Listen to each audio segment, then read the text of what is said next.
부자들은 경제신문을 읽는다 시간입니다. 오늘 함께하는 분 김권진 차장 오셨습니다. 어서 오세요, 차장님. 네, 안녕하십니까? 네, 부자들은 경제신문을 읽는다라고 이렇게 떡하니 저희 타이틀인데 네. 오늘은 경제신문에 들여다볼 게 별로 없더라고요. 그랬어요? 그래가지고 네네. 제가 시장을 보고 따로 이슈들을 한번 빼봤습니다. 오늘 올라가는 쪽의 종목들 첫 번째로 눈에 띄었던 게 5G 관련한 종목이랑요. 시스템 반도체 종목들이었습니다. 5G 종목들 오늘 솔리드를 비롯해서 급등하는 종목 곳곳에서 눈에 띄었고요. 시스템 반도체는 지난주부터 잘 갔죠. 차장님 얘기하셨던 칩셋 미디어 오늘도 올라가고 있습니다. 5G 기지국이 일주일 사이에도 빠르게 늘어나고 있고요. 5G나 시스템 반도체 지금 정부에서 연계 사업 투자를 하겠다며 기대감을 높이고 있는 상황입니다. 이제 이들 속도 내고 더 빨리 달려가서 주가도 올라갈 수 있을지 기대는 한껏 있습니다. 그 가운데서 종목도 추려주시면요. 네, 그렇습니다. 지금 현재는 지금 어떤 상태냐면 목에 찬 느낌은 아닙니다. 계속해서 달려가고 있는 중이다라고 생각을 하시면 될 것 같고요. 시장의 흐름에서 이 라인들이 지금 현재 주도 준 것은 분명히 맞다라는 생각을 하시면 됩니다. 5G는 그동안 상당히 오랫동안 얘기가 됐다가 지금 어떻게 보면 이제 마지막 어떻게 보면 꽃을 피고 있는 단계가 아닌가라는 얘기를 해드리겠습니다. 오늘 에스테크나 이런 종목들 실적도 아주 잘 나오는 것 같다라는 얘기를 해드리겠고요. 실제 지금 현재 오이솔루션 같은 경우가 지금 거의 대장 역할을 계속해서 해주고 있다는 생각을 해볼 수 있습니다. 그래서 저 같은 경우는 오이솔루션 계속해서 여러분들 좀 긍정적으로 생각하시면 좋을 것 같고요. 서진 시스템 이 두 종목을 계속해서 여러분들께 보시면서 대응을 하시면 좋지 않을까라는 생각을 해드리겠고요. 시스템 반도체 쪽은 여전히 칩셋 미디어라는 얘기 그리고 파운드리 업체인 이런 라인들을 좀 DB, 하이텍 같은 이런 종목들을 여러분들 좀 관심 있게 계속해서 보시면 좋을 것 같다라는 얘기를 드리겠습니다. 목에 찬 느낌이 아니다라는 이야기가 저희 더 기억에 많이 남을 것 같아요. 목에 차면 사실 매수하기도 겁나는데 사실 5G는 이슈가 그렇게 많이 됐던 거 대비해서는 아직 충분히 더 갈 수 있지 않을까 이런 기대감이 살아있습니다. 올라갔다가 한참 올라갔다가 상당히 오랫동안 쉬었다가 다시 지금 현재 치고 올라가고 있는 형식이고 실제로 기지국을 많이 세울 수밖에 없습니다. 5G로 넘어가면. 실제 지방에 있는 사람들은 야 5G 안 좋아라고 얘기까지 하면서 지금 그래서 끊긴답니다. 그나마 서울 쪽은 그나마 되고 있는 것 같은데 아직 시작이 어떻게 보면 그 서울 쪽만 되어 있는 것 같다. 그만큼 지금 현재 많이 기지국을 세울 곳이 많이 있다라는 얘기를 드리겠습니다. 알겠습니다. 서진 시스템 오이솔루션 체크하고요. 칩셋 미디어 DB 할 때 지난주부터 꾸준하게 좋을 거다 이야기 주셨는데 잘 가고 있습니다. 첫 번째 이슈였고요. 두 번째 이슈는 그래도 신문에서 일부 발췌를 했습니다. 오늘 올라가는 쪽 들여다보니까 카메라 모듈 관련한 종목들도 모처럼 동반 상승을 하고 있더라고요.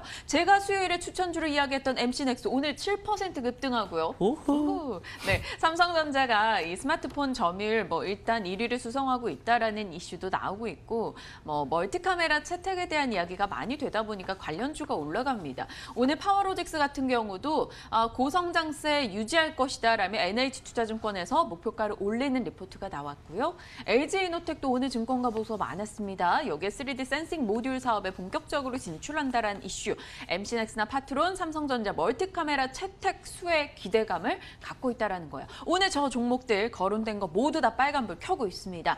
카메라 모듈 관련주 한동안 조금 주춤했었어요. 이제 다시 볼까요? 자, 우선은 조금 긍정적으로 보셔도 되지 않을까라는 생각을 해봅니다. 가장 큰 이유는 뭐냐면 결국은 삼성전자다라는 얘기를 해드리겠고요. 삼성전자가 세부 실적을 발표했었습니다. 그래서 얘기를 해보면 반도체 쪽은 계속해서 비가 내리고 있었고요. 디스플레이 쪽도 어떻게 보면 흐름이나 비. 그런데 의외로 지금 현재 핸드폰 부분만 어떻게 보면 조금 맑게 개어있는 모습이었다는 겁니다. 갤럭시 S9보다 갤럭시 S10이 생각보다 훨씬 더 잘 팔리고 있는 것 같다는 거 얘기를 해드리겠고요. 점유율 자체가 조금씩 올라간다는 이 말은 계속해서 이 카메라 관련된 모듈에 대한 얘기는 긍정적으로 돌 수 있는 게 아닌가라는 거. 그리고 또 5G 어떻게 보면 얘기가 계속해서 돌고 있으니까 5G 폰을 사람들이 의외로 야 이거 한번 해보자라는 생각을 많이 하고 있는 것 같습니다. 이렇게 되면 카메라 모듈 관련된 이런 회사들은 계속해서 매출이 늘어날 수 있는 여건이 마련이 될 것이다라는 얘기를 해드리겠습니다. 폴더블 폰이 최근에 조금 안 좋은 이슈가 있어서 조금 나중에 할게라고 얘기가 나왔지만 어찌됐든 여기에도 파메라 모듈이 계속해서 들어가고 있다는 거 얘기를 해드리겠고요.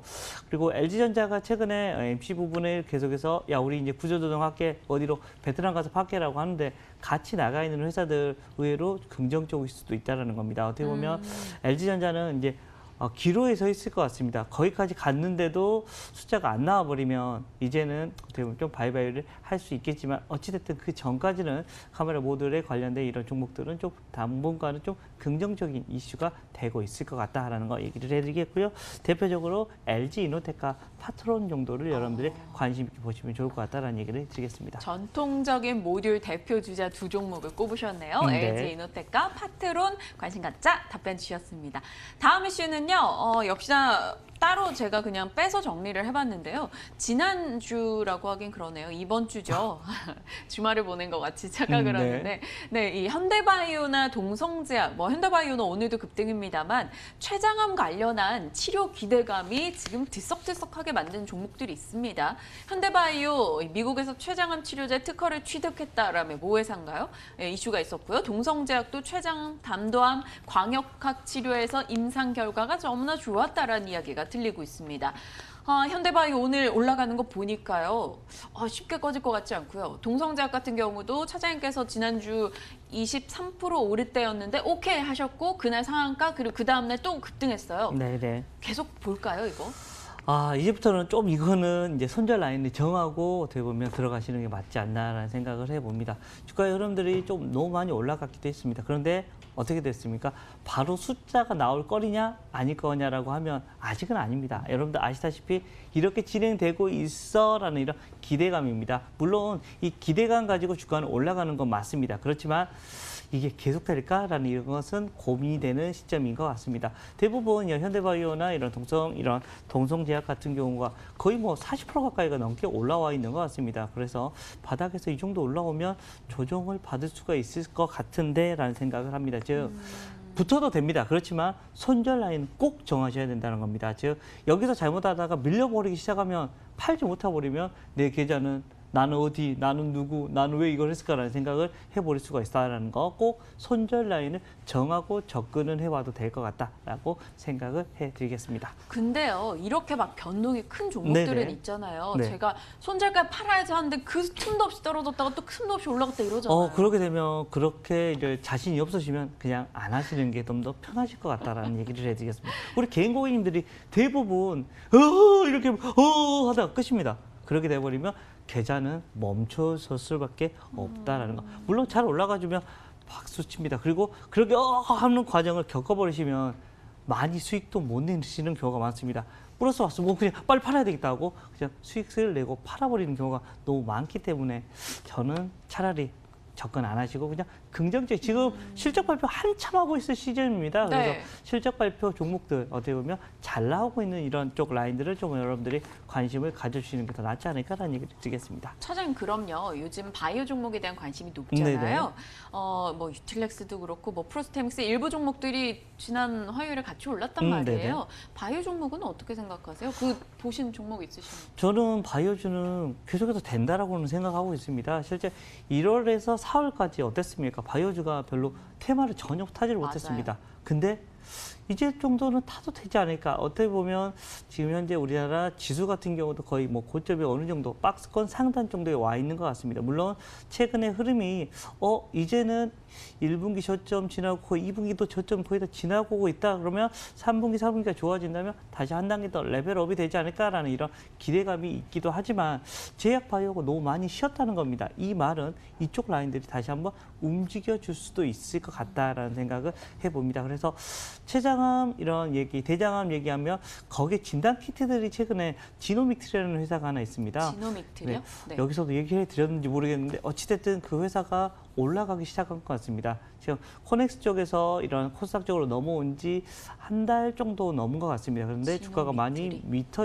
많이 밀려 있다가 어제부터 급등이 시작이 됐다는 얘기를 해드리겠고요. 실제 이 진단 키트라는 것은 실제 우리가 아프지 않더라도 한번 나 이거 한번 검사해 볼래. 실제로 우리가 대장에 있는 거, 대장암이나 이런 것은 대장 내시경을 통해서만 우리가 알 수 있잖아요. 근데 그것은 그거 키트 하나만 가지고라도 그냥 뭐 조금 아침부터 그런 얘기 하기 그렇지만 응가 그냥 조금만 하고 그거 가지고라도 이렇게 이런 검사가 가능하다니까라는 거. 그렇게 되면 그 회사도 좀 상당히 위로 움직여 줄 수 있는 게 아닌가라는 생각을 해볼 수가 있고요. 실제로 해외 미국 쪽에 그 비슷한 회사가 있는데 그 회사보다 훨씬 더 높은 가격 밸류를 지금 현재 받고 있다라는 얘기를 드리겠습니다. 알겠습니다. 지노믹틀이 앞으로 좀 관심권역에 놓고 지켜봐야 될 종목으로 꼽아주셨네요. 저희 기억하겠습니다. 오늘 5G 시스템 반도체, 카메라 모듈, 그리고 제약바이오 쪽에서 한 종목 이렇게 관심 종목권에 넣어둘 만한 종목 이야기 해주셨으니까요. 여러분들도 잘 기억하시고 체크해보시기 바랍니다. 자, 김건진 차장과 함께했습니다. 부자들은 경제신문을 읽는다였습니다.